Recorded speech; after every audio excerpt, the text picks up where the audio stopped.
네, 하나님께서 우리에게 주신 말씀 함께 읽도록 하겠습니다. 하나님께서 우리에게 주신 말씀은 요한복음 6장 5절에서 13절까지 말씀입니다. 우리말 성경 요한복음 6장 5절에서 13절까지 말씀을 서로 교독하시도록 하겠습니다. 5절부터 읽겠습니다. 예수께서 눈을 들어 많은 사람이 자기에게로 몰려오는 것을 보시고 빌립에게 말씀하셨습니다. 우리가 어디에서 빵을 사서 이 사람들을 먹이겠느냐? 예수께서는 빌립이 어떻게 하나 보시려고 이렇게 질문하신 것일 뿐 사실 자기가 하실 일을 미리 알고 계셨습니다. 빌립이 예수께 대답했습니다. 한 사람당 조금씩만 먹는다고 해도 200데나리온어치의 빵으로도 모자랄 것입니다. 제자들 중 하나이며 시몬 베드로의 동생인 안드레가 말했습니다. 여기 한 소년이 보리빵 5개와 물고기 2마리를 가지고 있습니다. 그러나 이렇게 많은 사람들에게 그게 얼마나 소용이 있겠습니까? 예수께서 말씀하셨습니다. 사람들을 모두 앉히라. 그곳은 넓은 풀밭이었는데 남자들이 둘러앉으니 5,000명쯤 됐습니다. 예수께서는 빵을 들고 감사기도를 드리신 후 앉아있는 사람들에게 원하는 만큼씩 나눠주셨습니다. 물고기를 가지고도 똑같이 하셨습니다. 그들이 모두 배불리 먹은 뒤에 예수께서 제자들에게 말씀하셨습니다. 남은 것은 하나도 버리지 말고 모아두라. 함께 읽겠습니다. 그리하여 그들이 남은 것을 모아보니 보리빵 5개로 먹고 남은 것이 12바구니에 가득 찼습니다. 아멘. 네, 이제 정한효 목사님께서 숨겨진 통로 안드레라는 제목의 말씀 전해주시겠습니다.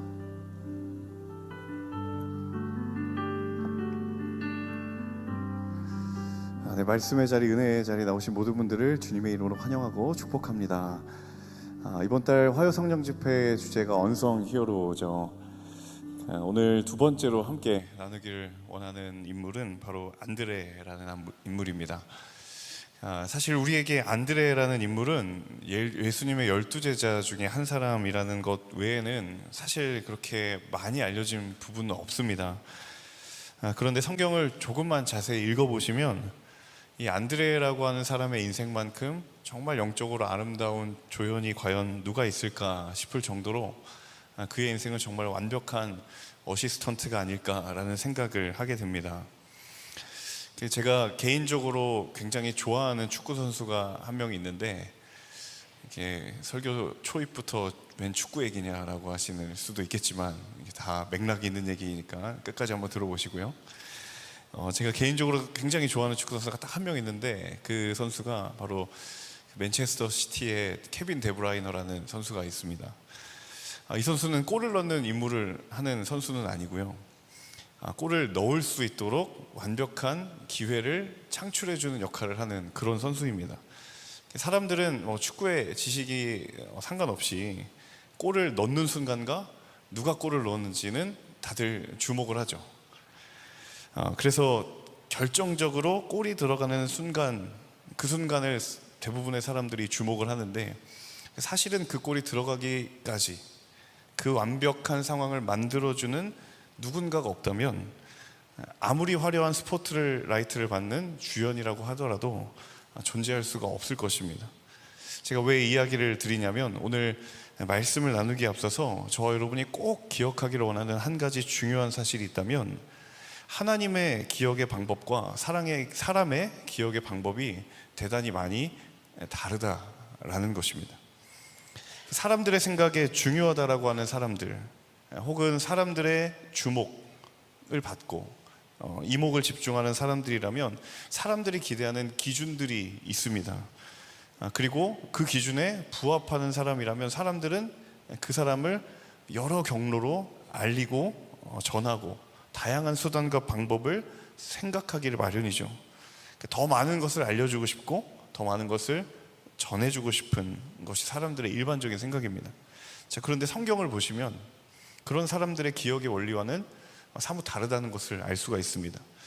성경이 총 66권이고 1189장 그리고 31,173절에 해당하는 그 방대한 기록 중에서 단 한 구절 등장하는 인물일지라도 하나님은 그 사람을 결코 가볍게 여기지 않으신다는 거예요. 어떤 경우에는 이름 한번 언급되고 지나가는 사람들도 있습니다. 또 어떤 경우에는 이름조차 언급되지 않고 그냥 무리들 중에 한 명으로 끼어서 언급되고 지나가는 사람들도 있어요. 그런데 놀라운 사실은 하나님이 그 사람들을 하나하나 기억하고 있다는 사실입니다. 여러분, 이사야 49장 14절에서 16절 말씀을 같이 한번 읽어보면 좋겠는데요. 같이 한번 읽겠습니다. 그러나 시온은 이렇게 말했다. 여호와께서 나를 버리셨구나. 주께서 나를 잊으셨구나. 어머니가 자기의 젖먹이를 어떻게 잊겠느냐. 자기 태에서 낳은 아들을 어떻게 가엾게 여기지 않겠느냐. 혹시 그 어머니는 잊어버려도 나는 너를 잊지 않겠다. 보아라, 내가 너를 내 손바닥에 새겼고 내 성벽이 언제나 내 앞에 있다. 아멘.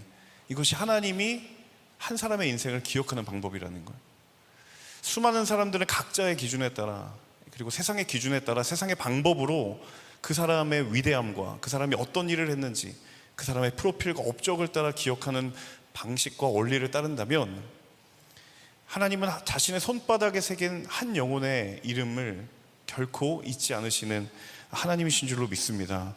여러분, 하나님의 사람들, 그리고 당신의 자녀라고 일컬음받은 저와 여러분의 인생을, 하나님께서 우리 모두의 인생의 걸음들을 단 한 번도 잊으신 적이 없는 줄로 믿습니다. 지금껏 그러했고, 지금도 그러하고 계시고, 앞으로도 그러하실 줄로 믿습니다. 오늘 본문을 크게 두 부분으로 함께 나누어서 살펴보고자 하는데요. 첫 번째는 안드레 그는 누구인가 라는 주제입니다. 이 안드레라고 하는 사람 과연 누구인가? 앞서 말씀드렸던 것처럼 예수님의 12제자 중에 한 사람이었던 이 안드레, 그의 헬라식 이름은 바로 안드레아스입니다. 이 이름의 뜻은 남자다움, 용감함이라는 의미를 가지고 있습니다. 이 안드레라는 인물이 성경에서 굉장히 짤막하게 언급이 되어 있긴 하지만, 놀라운 사실은 사복음서 전체에 걸쳐서 성경이 이 사람이 누구인지에 대해서 전하고 있다는 거예요.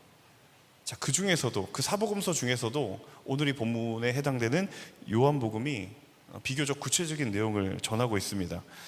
자, 요한복음 1장 35절에서 37절의 말씀인데요, 함께 읽어보도록 하겠습니다. 시작. 다음 날 요한은 자기 두 제자와 함께 다시 그곳에 서 있다가 예수께서 지나가시는 것을 보고 말했습니다. 보라, 하나님의 어린 양이시다. 그 말을 듣고 요한의 두 제자가 예수를 따라갔습니다. 요한복음 1장의 상황이 어떤 상황인가 하면, 아직 예수님께서 공생의 사역을 시작하기 전의 상황입니다. 다시 말하면 그에 앞선 세례 요한이 사역을 감당하고 있었던 시간적인 배경을 가지고 있습니다. 이 세례 요한의 사명이 무엇입니까? 예수님의 오실 길을 예비하는, 그의 사명은 그것이 전부였던 것이죠. 자, 그런데 누군가의 오실 길을 예비하는 사명을 맡았음에도 불구하고 이 세례 요한에게도 어떤 사람도 있었냐면 제자들이 있었어요. 그러니까 그를 따르던 제자들이 있었던 거죠. 세례 요한이 자신에게도 이 사명이 있을 뿐만 아니라 자신을 따르는 제자들에게도 동일한 사명에 대해서 이야기를 한 거예요. 자, 그래서 오늘 35절에 보시면 세례 요한의 눈에 예수님이 지나가는 것을 보고 자신을 따르던 자기의 두 제자를 향하여서 뭐라고 얘기했습니까? 저분이 하나님의 어린 양이시다. 자, 라고 말했을 때 요한을 따르던 두 제자가 예수님을 따르게 되었다라고 오늘 본문이 전하고 있어요. 자, 그러면 여기서 말하는 이 두 제자들이 과연 누구일까? 이 요한을 따르고 있었던, 하지만 예수님을 보는 순간 자신의 스승이 저분이 예수님이다라고 말씀하시는 그 순간에 그들이 이 세례 요한을 뒤로하고 주님을 따랐던 이 두 제자들은 과연 누구였을까? 자, 이어지는 40절 말씀인데요, 1장 40절 함께 읽도록 하겠습니다. 시작. 요한의 말을 듣고 예수를 따라간 두 사람 중 한 사람은 시몬의 베드로의 동생 안드레였습니다. 요한복음에서 안드레라고 하는 인물이 가장 최초로 언급되고 있는 대목입니다. 세례 요한이 예수님을 보면서 저분이 하나님의 어린 양이시다 라는 이 세례 요한, 자기 스승의 말을 듣고 주님을 따랐던 두 제자 중에 한 사람이 누구였냐면 바로 안드레였다라는 거예요. 그럼 쉽게 말하면 원래 안드레는 예수님의 제자가 아니라 누구의 제자였던 거예요? 세례 요한의 제자였던 것이죠. 그러니까 원래 안드레는 세례 요한을 따르던 사람이었는데 자신의 스승이 예수님을 소개해 주었고 그 말을 듣고 자신이 예수님을 만나게 되었고 그리고 그분이 메시아, 그분이 주님이시다, 그리스도이시다라는 것을 믿게 되었고 이제는 주님을 따르는 제자가 된 거예요. 더욱더 놀라운 사실이 무엇인가 하면 이어지는 41절, 42절인데요. 1장 41, 42절 같이 읽겠습니다. 시작. 안드레는 가장 먼저 자기 형 시몬을 찾아가 말했습니다. 우리가 메시아를 만났다. 메시아는 그리스도라는 뜻입니다. 그리고 그는 시몬을 예수께 데려왔습니다. 예수가 그리스도시다, 예수가 메시아시다라는 사실을 깨닫게 된 안드레가 가장 먼저 찾아간 사람이 누구였어요? 자신의 친형, 우리가 너무너무 잘 알고 있는 시몬 베드로였어요. 여러분, 시몬 베드로가 누구입니까? 예수님을 따르는 12 제자 그룹의 탑 리더격이 바로 시몬 베드로였죠. 쉽게 말하면 시몬 베드로는 누군가를 통하여 주님이 어떤 분이신가라는 것을 듣는 입장보다 반대로 누군가에게 주님은 이런 분이시다라고 말을 하는 것에 더 익숙하고 우리도 그것이 더 쉽게 연상되는 인물이 시몬 베드로였다라는 거죠. 그런데 중요한 것은 무엇인가 하면 이 베드로가, 이 시몬이 베드로로 부름받는 이 부르심의 발걸음에 있어서 그 결정적 출발점에 누가 있었는가 하면 자기 동생 안드레가 있었다는 거예요. 여러분, 베드로라는 인물을 빼놓고 성경의 역사를 과연 얼마나 말할 수 있겠습니까? 물론 성경의 주인공은 예수님이지만 그 예수님과 함께 다녔던 수제자와도 같았던 베드로를 빼놓고 성경의 이야기를 다 말할 수는 없는 것이죠. 자, 그런 베드로가 베드로 되기까지, 그것이 결코 베드로 자신의 헌신과 열정과 열심만으로는 가능한 것이 아니었다라는 것을 기억할 필요가 있다는 거예요. 왜냐하면 여러분, 신앙이라고 하는 것은 결코 홀로서기가 아니기 때문입니다.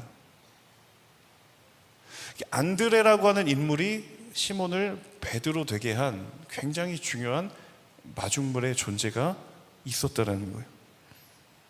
이 안드레가 없었다면 이 안드레라고 하는 사람이 예수님을 믿고 예수가 그리스도이심을 깨닫고 복음을 믿고 자기 형 베드로에게 찾아가서 그에게 복음을 전하지 않았다면 과연 지금의 이 베드로가 존재할 수 있었을까? 이 베드로라고 하는 영적인 걸음에 안드레라고 하는 이 영적인 마중물이 과연 없었다라고 한다면 과연 우리가 알고 있는 이 베드로라고 하는 영적인 거장이 존재할 수 있었을까? 사람들은 베드로의 흔적들을 많이 기억하지만 성경은 명확하게 이야기하고 있는 거예요.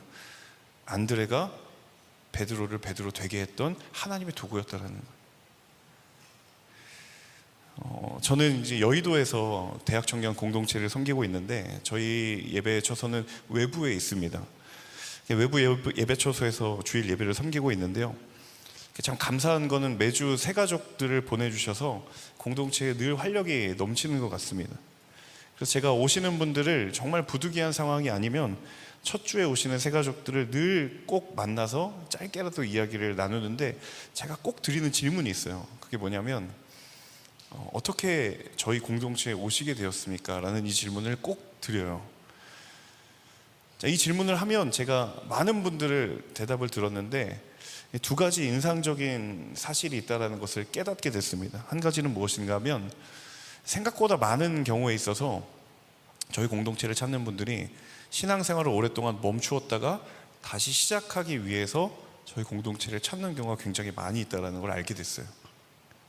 그리고 또 다른 한 가지는 무엇인가 하면 그런 그분들의 발걸음에 대단히 많은 경우에 있어서 누군가가 이 교회를 그리고 이 공동체를 알려주었고 소개시켜 주었다는 걸 알게 되었어요. 왜냐하면 여러분, 저희 공동체가 예배 드리는 곳은 밖에서 보면은 교회가 있는 줄도 알 수가 없습니다. 그냥 밖에 건물에 간판이 없거든요. 마치 신천지가 아무것도 달지 않고 위장 교회를 하는 것처럼 저희는 밖에서 여기에 교회가 있는지 절대로 알 수가 없습니다. 그 말은 뒤집어 이야기하면 스스로 검색을 하거나 누군가의 소개가 아니면 절대로 찾아올 수가 없어요. 그래서 너무 신기해가지고 어떻게 알게 되셨냐고 꼭 물어보거든요. 그런데 굉장히 많은 경우에 있어서 어떤 대답을 하시냐면 누군가가 여기를 소개시켜 줬다라는 거예요. 그분들 중에 상당수는 신앙의 걸음을 내가 다시 시작할 수 있도록, 물론 본인 스스로가 결단하신 분들 계시지만 누군가가 옆에서 그런 건강한 영적인 자극을 주신 분들이 있었구나라는 거예요. 그러니까 쉽게 말하면 그들에게 마치 안드레와 같은 존재들이 있었다라는 거죠. 사랑하는 여러분, 저와 여러분 모두가 지금 이 자리에서 하나님을 예배하고 주님을 찬양하고, 그리고 우리가 믿음의 걸음을 포기하지 않고 여전히 우리가 믿음의 신실한 경주를 하는 자로 설 수 있는 이유는, 가장 먼저는 하나님의 은혜에 부르시며, 그리고 또 다른 하나는 하나님께서 함께 믿음의 길을 걷는 안드레와 같은 동역자들을 여러분에게 두셨기 때문인 줄로 믿습니다. 여러분, 눈을 들어서, 믿음의 눈을 들어 그 존재가 분명히 있음을 바라보고 고백하고 감사하게 되는 하나님의 삶을 되시기를 주님의 이름으로 축복합니다. 내가 흔들릴지언정 나를 영적으로 지지하며 나를 위해 기도해 주는 이들이 있었고, 내가 낙심할지언정 나를 위해 끝까지 그 믿음의 버팀목이 되어 주었던 이들이 있다라는 사실. 때로는 그 동역자가 가족일 수도 있고, 때로는 그 동역자가 일터의 동료가 될 수도 있고, 때로는 그 동역자가 여러분이 속한 공동체의 믿음의 귀한 동역자일 수 있습니다. 여러분, 하나님께서 결코 단 한 번도 우리의 믿음의 걸음을 홀로 내버려 두신 적이 없으신 줄로 믿습니다. 내가 일어설 힘이 없다면 하나님은 하나님의 힘을 덧입는 누군가를 사용하셔서라도 내게 그 없는 힘을 공급해 주시는 하나님이신 줄로 믿습니다.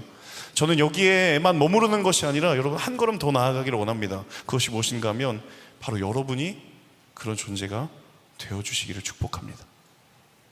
내게 안드레와 같은 존재로 내가 이제 그들의 동역을 힘입어 이 자리에 있다면, 이제는 내가 그런 안드레의 귀한 동역을 필요로 하는 누군가를 찾아가 여러분이 그러한 존재가 되어주는, 하나님이 귀 있으시는 한 사람 한 사람 모두가 되실 수 있기를 주님의 이름으로 축복합니다.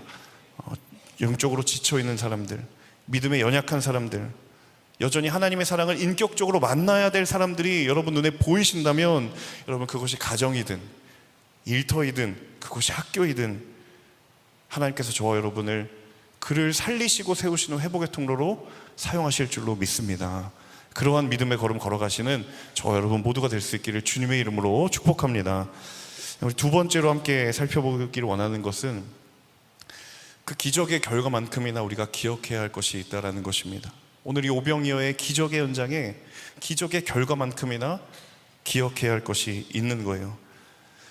자, 오늘 본문이 사복음서에서 공통으로 전하고 있는 오병이어의 기적의 이야기입니다.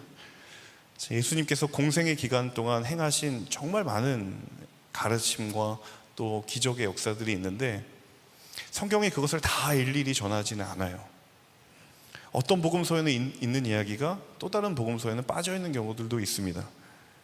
자, 그렇기 때문에 적어도 사복음서에서 모두가 다 전하고 있는 이야기라고 한다면 그만큼 더 비교적 비중이 있다, 좀 더 강조하고 싶은 사건이었구나 라는 생각을 우리는 자연스럽게 할 수밖에 없는 것이죠. 그래서 제가 말씀을 준비하면서 이 오병이어의 본문을 다시 읽는 가운데, 오늘의 본문은 우리가 요한복음을 읽었지만 저는 마태, 마가, 누가복음, 이 공간복음의 동일한 본문을 비교하면서 읽어봤어요. 자, 그런데 이 공간복음이 전하고 있는 오병이어의 이야기와 그리고 우리가 읽은 이 요한복음이 전하고 있는 오병이어의 이야기에 한 가지 굉장히 차이점이 있다는 것을 제가 깨닫게 되었습니다. 자, 오늘 본문 7절과 8절인데요. 요한복음 6장 7절에서 8절 같이 읽어보도록 하겠습니다. 함께 읽습니다. 빌립이 예수께 대답했습니다. 한 사람당 조금씩만 먹는다고 해도 200데나리오너치의 빵으로도 모자랄 것입니다. 제자들 중 하나이며 시몬 베드로의 동생인 안드레가 말했습니다. 예수님 주위로 수많은 사람들이 찾아들었습니다. 제자들이 당연히 이들을 먹일 방법을 찾아야 하는 상황이었죠. 당시에 예수님 주위로 모이는 사람들이 부유하거나 재력이 있는 사람들, 능력 있는 사람들이 아니었거든요. 하루를 어떻게 먹고 살아야 될 것인가 늘 염려하고 걱정될 수밖에 없는 삶의 처지에 있는 사람들이 거의 대부분이었어요.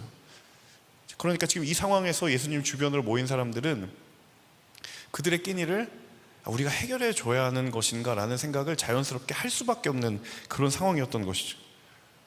자, 본문에 보시면 오늘 빌립이라고 하는 제자가 이 도대체 어디에서 빵을 사와야 할지, 이 사람들을 어떻게 먹을 것인가 라고 물어봅니다. 그러니까 상황 판단이 빨랐던 거죠.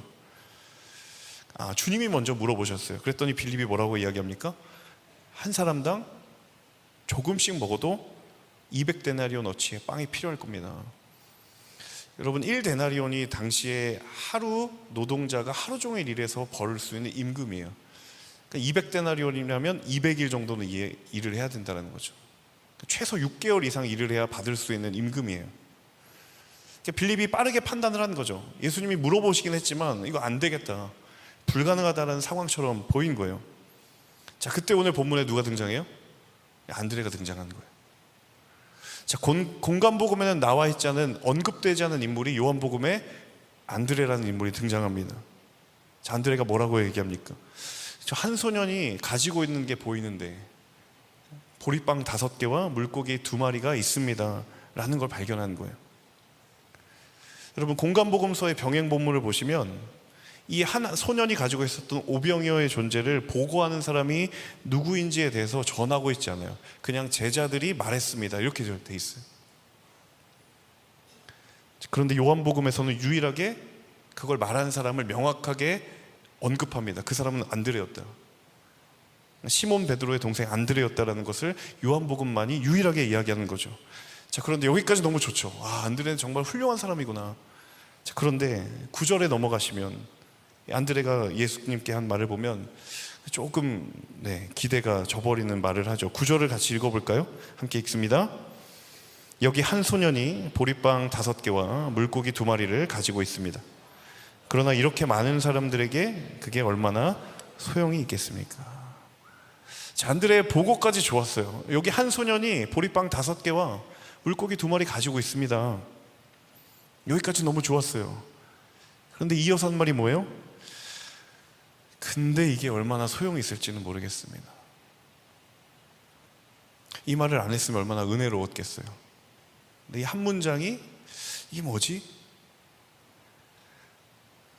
무슨 의미일까? 분명히 빌립은 빠르게 판단한 거예요. 이거 안 됩니다.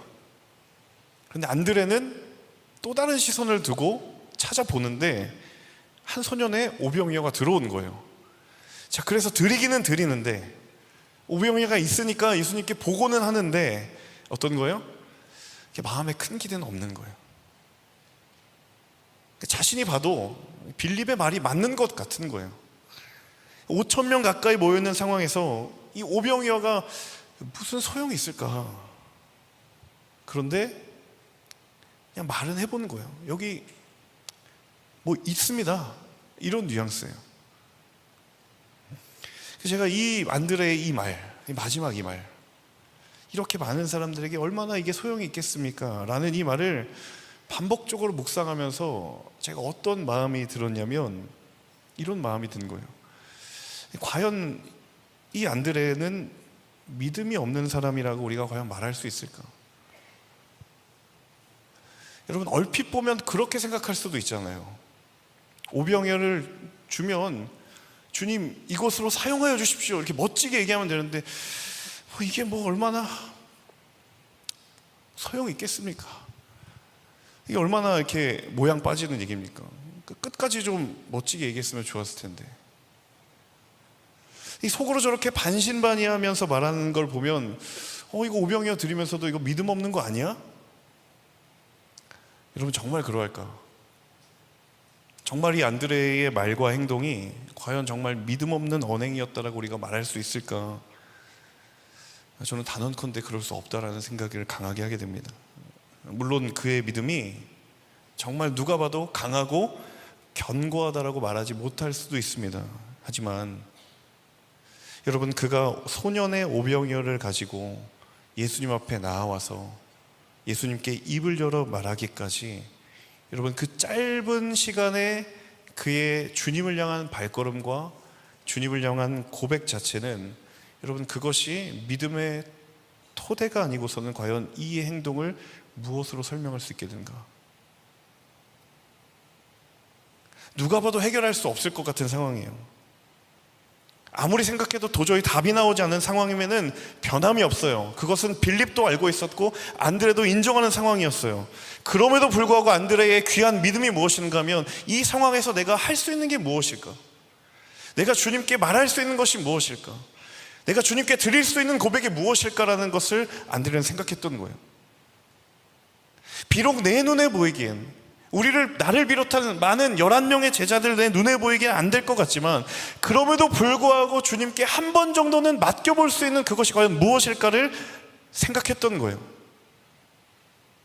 사실은 주님께 물은 것이지만 이 물음은 자신의 물음에 도전을 던지는 거죠. 그 믿음을 따라 행하였던 안드레의 모습을 이 요한 기자는 정확하게 기억하고 있었고, 이것을 전해야 되겠다. 제자들이 아니라 안드레였음을 후대의 믿음의 후배들이 깨닫게 해야 되겠구나. 이 작은 믿음의 액션이 여러분이 오병이어의 출발점이었던 거예요. 여러분 데살로니가전서 1장 3절을 같이 읽어보면 좋겠습니다. 데살로니가전서 1장 3절 함께 읽습니다. 여러분의 믿음의 행위와 사랑의 수고와 우리 주 예수 그리스도에 대한 소망의 인내를 우리 하나님 아버지 앞에서 기억하기 때문입니다. 이 데살로니가 교회를 생각하면서 바울이 칭찬했던 여러 가지 칭찬들이 이 3절에 나오는데요. 그 중에 여러분 함께 기억하기를 원하는 것이 있습니다. 같이 한번 따라해 보시겠어요? 믿음의 행위. 여러분 믿음의 행위가 좀 어색하게 들리시는 분이 혹시 계십니까? 여러분 우리 안에는 보통 믿음의 행위보다는 뭐예요? 행위보다 믿음이죠. 행위가 아니라 믿음으로 구원받는 거잖아요. 이 로마서의 바울의 가르침이 우리에게 너무너무 익숙해 있기 때문에 믿음의 행위? 행위가 아닌 믿음으로 구원받는다는 고백은 내가 알겠는데 그건 너무도 아멘인데 흔히 우리의 생각에 행위와 믿음은 반대적인 개념처럼 인식되고는 하죠. 그런데 여러분 성경은 분명히 뭐라고 이야기하냐면 믿음을 뭐라고요? 행위라고 이야기하고 있어요. 믿음의 행위. 여기서 말하는 이 행위가 무슨 뜻일까? 이 헬라어로 에르곤이라는 단어는 말 그대로 여러분 영어도 제가 표기해놨지만 사람의 힘으로 감당해야 할 행동과 책임과 직무를 뜻합니다. 그러니까 믿음의 행위라고 말하면 분명히 그 사람이 믿음을 가졌다라고 말하면 그 믿음 때문에 그 믿음이 주는 사명에 마땅한 일을 사람이 감당해야 할 그 일을 해야만 하는 그리고 하게 되는 분명하고도 선명한 흔적이 있을 수밖에 없다라는 거예요. 여러분 이 믿음이 크든 작든 간에 혹은 그 믿음이 견고한 믿음이든 흔들리는 믿음인지 간에 하나님께서 저와 여러분에게 주신 믿음이 우리에게 있다면 그 믿음은 하나님을 향한 삶을 반드시 살도록 우리를 인도하게 될 줄로 믿습니다. 저는 이 안드레에게 이 정말 이 말미에 없어 보이는 말이지만 저는 이 안드레의 모습을 보면서 바울이 말했던 이 믿음의 행위가 생각났어요. 여러분 안드레의 고백이 거창하지 않습니다. 굉장히 놀랄만한 고백도 아니에요. 그냥 큰 기대 없이 여기 그냥 한 소년이 가지고 있는 오병이어 있습니다. 주님 여기 있네요. 그저 오병이어가 있다라고 하는 심지어 그의 마음에는 이게 얼마나 도움이 될까 싶은 마음으로 주님께 드린 거예요. 그런데 결과는 뭐예요? 주님에게 그 믿음이면 충분했던 거예요. 여러분 주님께 드린 나의 믿음이 보잘것없어도 그 믿음을 받으시는 주님은 크시기 때문인 줄로 믿습니다. 저는 이게 얼마나 우리에게 위로가 되는지 모릅니다. 때로는 강하고 견고한 믿음, 우리가 기도하면서 주님 흔들리지 않는 믿음 주시옵소서, 어떠한 유혹과 어떠한 세상에 도전해도 흔들리지 않는 믿음 주시옵소서라고 우리가 기도하긴 하지만 때로 여지없이 흔들리는 우리의 믿음을 보면서 이 믿음은 정말 하나님께 보잘것이 없어, 그래도 좀 더 잘 갖춰서 보여드려야지라고 그렇게 우리가 우리 스스로를 보면서 생각하지만 여러분, 우리 안드레의 모습을 통하여 주님이 우리에게 주시는 위로가 뭐냐면 그 믿음 그대로 드리라는 거예요.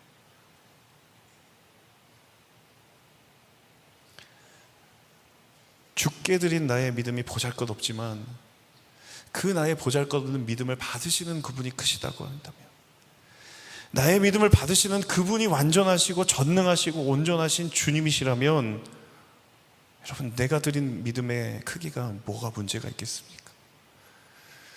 그분은 합력하여 선을 이루시는 우리 아버지 하나님이시기 때문인 줄로 믿습니다. 여러분, 이 사실을 믿으십니까?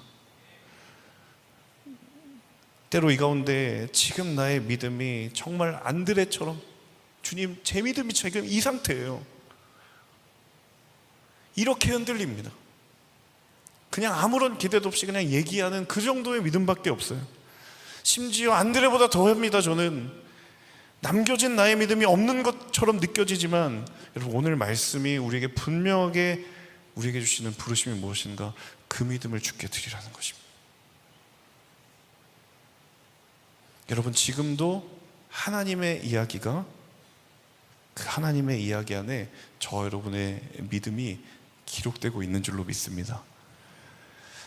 여러분, 성경은 때로 베드로와 같은, 그리고 사도 바울과 같은, 정말 넘어설 수 없을 것 같은 믿음의 거장의 이야기를 전하고 있는가 하면, 또 한편으로는 그런 어떤 영적인 스포트라이트를 벗어나 있지만 영적인 조연의 자리를 잊지 않는 것이 하나님의 기억의 원리예요.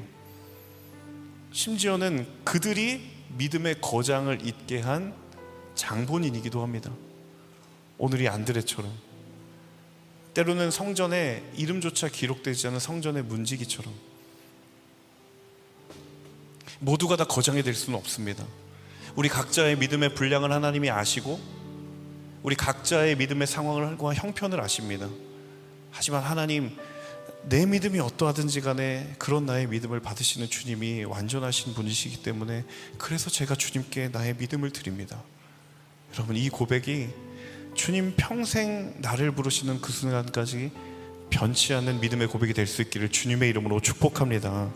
여러분, 기록에 따르면요, 이 안드레는 오순절 성령 강림 사건, 사도행전 1장의 성령 강림 사건 이후에 소아시아와 그리고 러시아를 거쳐서 그리스에 가게 됩니다. 그런데 이 그리스의 총독 가족에게 복음을 전했다가 봉변을 당합니다.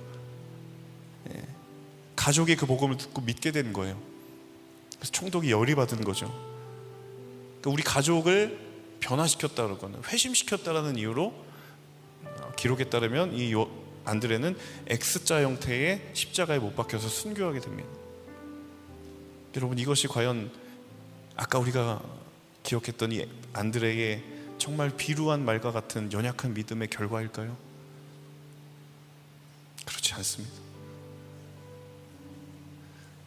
정말 사람의 눈에 보이기엔 숨겨진 믿음의 통로처럼 보였지만 그는 분명한 믿음의 통로였고, 별 볼 일 없는 흔적처럼 보였지만 지워지지 않은 흔적인 줄로 믿습니다. 하나님, 오늘 내게도 이 믿음을 더하여 주시옵소서. 부족한 나의 믿음이 필요한 이들이 있습니까? 하나님, 나를 보내 주시옵소서. 연약한 나의 믿음일지언정 그것이 필요한 자들이 있습니까? 주님, 나를 보내어 사용하여 주시옵소서. 하나님, 우리의 믿음의 형태와 상황과 현재가 어떠하든 그 믿음을 받으시는 주님이 완전하신 분이시기에 오늘 다시 한번 주님께 그 믿음의 고백을 드리며 우리의 삶을 결단하는 저와 여러분 모두가 될 수 있기를 주님의 이름으로 축복합니다. 하나님께서 저와 여러분을 그렇게 사용하실 줄로 믿습니다. 이 말씀을 마무리하면서 이 찬양의 고백이 많이 떠올랐습니다. 혹시 모르는 분도 계실 수도 있을 것 같은데요, 이 찬양의 고백이 정말 이 시대를 살아가는, 때로는 힘겹고 버겁기도 하지만 그럼에도 불구하고 그 믿음의 걸음을 포기치 하지 않는 그런 우리의 그리스도인의 고백이 아닐까 싶습니다.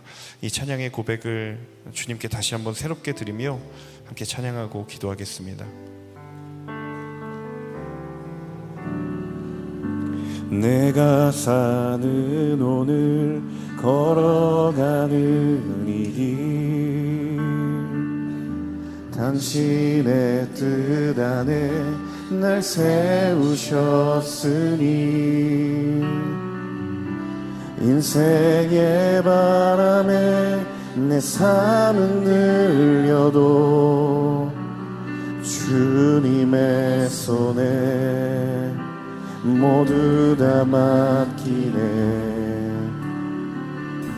힘겨운 시간을 견딜 수 있는 것 주의 은혜로만 설명할 수 있네.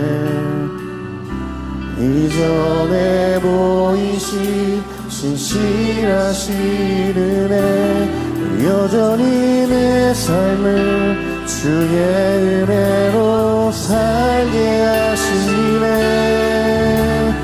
작은 나를 통하여 크신 주 일하시네. 하늘 아래 인생 주관하시네. 위기 앞에 내 눈은 선명히 주를 보리. 완전하신 사랑 그 안에 나 거하네. 다시 한번 이 고백을 드릴 때 우리 가능하신 분들은 자리에 일어나셔서 찬양하며 나아가겠습니다. 내가 사는 오늘 걸어가는 이 길 당신의 뜻 안에 날 세우셨으니 인생의 바람에 내 삶은 늘려도 주님의 손에 모두 다 맡기네. 힘겨운 시간을 견딜 수 있는 것 주의 은혜로만 설명할 수 있네. 이전에 보이신 신실하신 은혜 여전히 내 삶을 주의 은혜로 살게 하시네. 작은 나를 통하여 크신 주 일하시네. 하늘 아래 인생 주관하시네. 위기 앞에 내 눈 선명히 주를 보리. 완전하신 사랑 그 안에 나 거하리. 작은 나를 통하여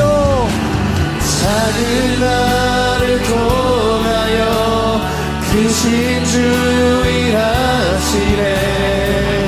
하늘 아래 인생 주관하시네. 위기 앞에 내 눈은 선명히 주를 보리. 완전하신 사랑 그 안에 신실하신 주님 찬양합니다. 작은 나를 통하여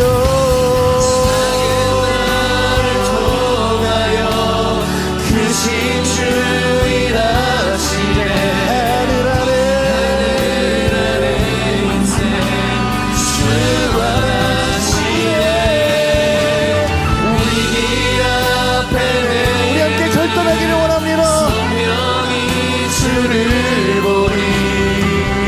완전하신 사랑 그 안에 나도 우리 전심으로 고백하며 나아갑니다.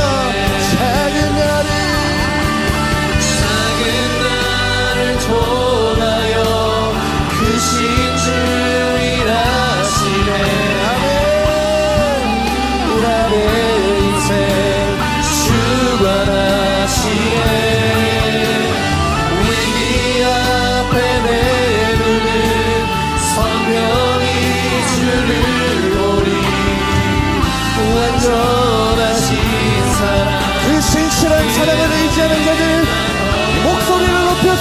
두 손을 들고 찬양합니다. 작은 나를 통하여 크신 주 일하시네. 하늘 아래 인생 주관하시네. 위기 앞에 내놓는 성령이 주를 보리. 완전하신 사랑 그 안에 나도 작은 나를 통하여 주님 작은 나를 통하여 크신 주 일하시네. 하늘 아래 인생 주관하시네.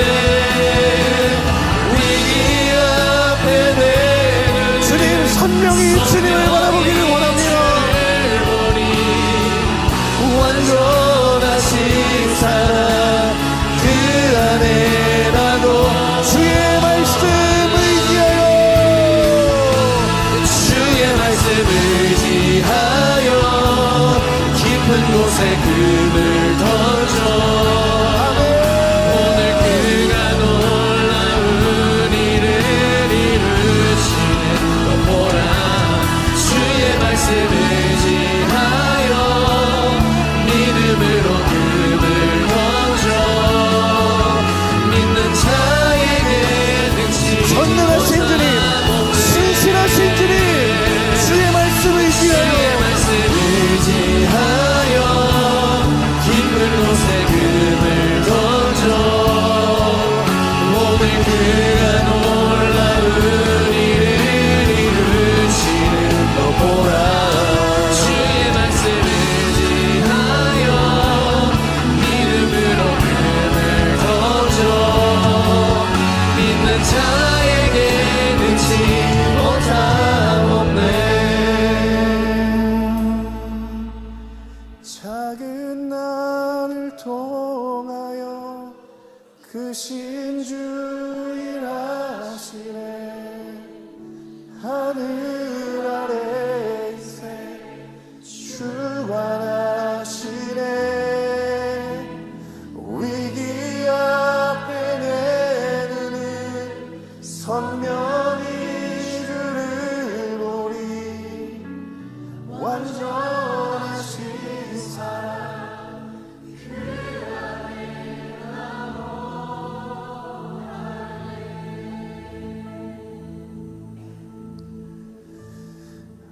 사랑하는 여러분, 우리 시간 말씀 붙들고 기도할 때 조금은 정직하게 하나님 앞에 진솔하게 고백함으로 나아갔으면 좋겠습니다. 하나님, 우리는 늘 견고한 믿음, 흔들리지 않는 믿음을 내게 달라고 그렇게 결단하지만 사실은 그 결단이 잘못된 것이 아니라 하나님, 내가 감당해야 할 믿음의 선한 싸움이 때로 너무 버겁고 또 나의 믿음의 중심을 지키는 것이 늘 매번 넘어지는 나를 보며 그렇게 그런 믿음 달라고 하나님께 간구했던 내 기도의 흔적들이 빛이 바랄까봐, 때로는 아무런 의미가 되지 않는 것처럼 되어버릴까봐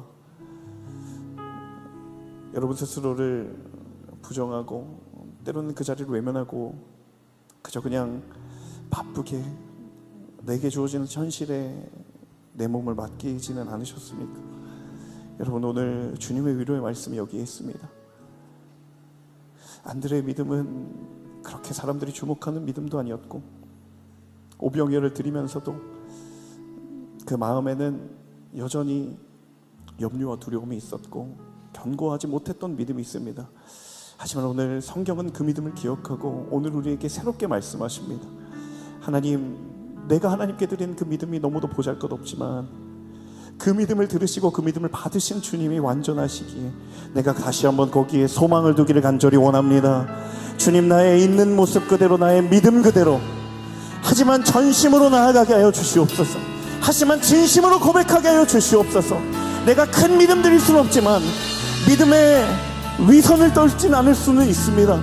하나님, 주께 드렸던 고백, 하나님께 드렸던 믿음의 다짐, 하나님 거짓이 아님을 내가 다시 한번 고백하오니 주여 순전한 믿음으로 주님께 나아가는 믿음의 사람 되게 하여 주시옵소서. 그 믿음의 순전함을 더하여 주시고 그 믿음에 완전케 하실 주와 동행하는 믿음의 걸음 걸어가게 하여 주옵소서. 우리의 믿음을 정직하게 고백하며 나아가기를 소망하는 자마다 이 시간 두 손을 주님을 향하여 들고 우리 간절한 마음으로 주여 삼창으로 기도하며 나아가겠습니다. 주여 주여